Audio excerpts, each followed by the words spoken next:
सोने के पिंजरे में एक तोता कैद था और तोता बोलने वाला था।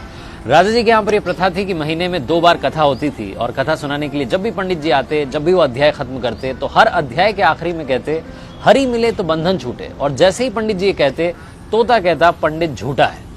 और जैसे ही तोता ये कहता पंडित जी के लिए सिचुएशन अजीब हो जाती, हर बार एम्बैरेसिंग सिचुएशन हो जाती। 2-3 बार तो चल गया, लेकिन पंडित जी को लगा कि तोता मानने वाला नहीं। पंडित जी अपने गुरु के पास गए और गुरु जी को बताया कि वहां पर जब राजा के यहाँ पर कथा सुनाता हूं और कहता हूं कि हरि मिले तो बंधन छूटे, तो तोता कहता है कि पंडित झूठा है।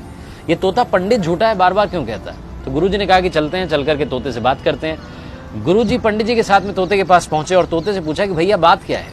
तो तोते ने बताया कि गुरु जी एक बार मैं एक ऋषि के आश्रम में पहुंचा, वहां पर मंत्रोच्चारण हो रहा था, जो उनके शिष्य थे मंत्र बोल रहे थे। मैंने एक मंत्र सुन लिया और मंत्र याद करके मैंने रिपीट कर दिया। जैसे ही मैंने मंत्र बोला तो ऋषि के शिष्यों ने देखा कि बोलने वाला तोता है। उन्होंने मुझे पकड़ लिया, लोहे के पिंजरे में कैद कर दिया।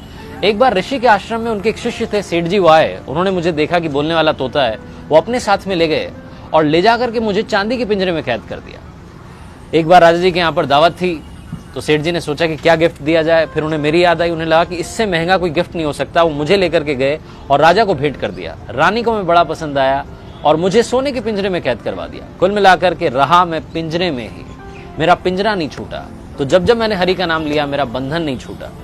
गुरुजी ने तोते को अपने पास बुलाया और उसके कान में एक बात कही। गुरुजी पंडित जी को लेकर के वहां से चले गए। अगली सवेरे जब सुबह हुई तो राजा के सेवकों ने देखा कि पिंजरे में तोता मरा हुआ था, उल्टा पड़ा हुआ था। उन्हें बड़ी चिंता हुई और राजा को बुलाने गए। पिंजरे का गेट खोला और जैसे ही गेट खोला तोता उड़ गया और उड़ते उड़ते बोला गुरु मिले तो बंधन छूटे। इस लाइफ में सही गाइडेंस का होना बहुत जरूरी है। आप किससे सलाह ले रहे हैं बहुत जरूरी है। अगर आप गलत आदमी से सलाह लेते रहेंगे तो आप गलत दिशा में बढ़ते जाएंगे और आपका कुछ नहीं हो पाएगा।